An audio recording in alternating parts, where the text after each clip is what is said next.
So today, we're going to dive into this really powerful brain hack. It's all about tricking your own brain into holding on to the stuff that actually matters. Let's dive in. Okay, so let me ask you this. Have you ever spent time learning something you know is important? You watched the video, you read the article, you got it, and then poof, it's just gone. Right when you need it the most? It is so frustrating, right? But it turns out there's a really good reason our brains do this to us. Yeah, that whole experience, it's what we can call the forgetting problem. It's that classic gap between knowing something in your head and actually being able to do it when the pressure's on. Think about it like this, a classic example. You watch, a 5-minute YouTube video on how to jumpstart a car. Red cable goes here, black cable goes there. Seems simple enough, right? You're nodding along, you're thinking, yep, got it, I've learned it. But then, fast forward a month. You're stuck in some random parking lot, the car is dead, you've got the jumper cables in your hand, and your mind just goes totally blank. Wait, was it red to red first, or the info just evaporates? So why? Why does this happen? Well, it all comes down to your brain's filing system. Okay, so to really get this, just imagine your brain has this, internal filing system. And at the door to your long-term memory, there's a super strict bouncer. His only job is to decide what gets in and what gets kicked to the curb. In this bouncer, he's got a really simple rule. When you just passively watch that video, the bouncer slaps a label on it. Passive knowledge. Maybe useful later, not a priority. It's basically filed in the maybe pile, which is the first to get tossed out. But knowledge you get from doing something, that gets the VIP treatment. The bouncer sees that and labels it experience knowledge. It's stamped with I've done this, it's important. And it gets stored right at the front for super quick recall. And look, this isn't some bug in your brain's software. It's actually a feature. Think about it. Our brains get hit with a fire hose of information every single second. To save precious energy, they have to be absolutely ruthless about what they keep. And abstract, maybe useful facts, they're always the first to go. So that's the real question, isn't it? How do you get your new skill past that bouncer? How do you convince your brain that this thing you just learned is actually VIP material? All right, this is where the fun part comes in. This is the hack.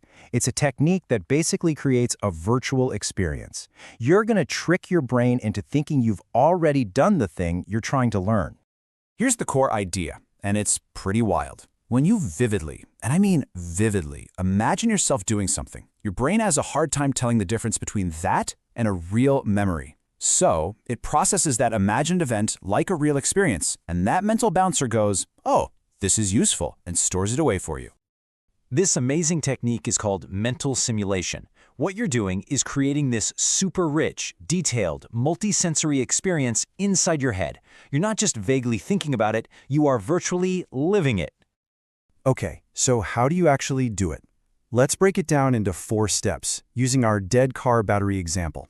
First, you gotta visualize the situation, really see it. It's a cold day, you can see your breath, you hear that awful click, click, click when you turn the key. Step 2, identify your tools. Don't just think jumper cables. Actually picture them in your hands. Feel how heavy they are, the texture of the clamps. Step 3, mentally rehearse the actions, step by step. You're connecting the red clamp to the positive terminal, then the other red clamp, then the black clamp. You see it all happening in your mind's eye. And finally, step 4, and this part is absolutely key. Imagine a successful outcome. Hear that engine turn over and roar to life. Feel that wave of relief wash over you. Yes, it worked. See what you just did? You created a memory of success.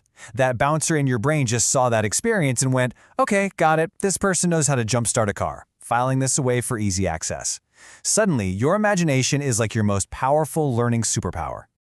And seriously, this isn't just for jumpstarting cars. You can use this for almost anything. Think about it. You could mentally walk through a huge presentation, seeing yourself nail every single point. Or what about assembling that complicated IKEA furniture? You can build the whole thing in your mind first. You could use it for first aid, for a new recipe, even for practicing a tough conversation so you know just what to say when the time comes. So here's the bottom line. This mental simulation thing, it's not just daydreaming or wishful thinking. It is a structured rehearsal. You're literally building the neural pathways you need to perform that skill when it really counts. You're creating a memory of success before you even start. So next time you want to learn something new, don't just watch a video. take a few extra minutes to actually live it in your mind first. So the only real question is, what are you going to practice in your mind first?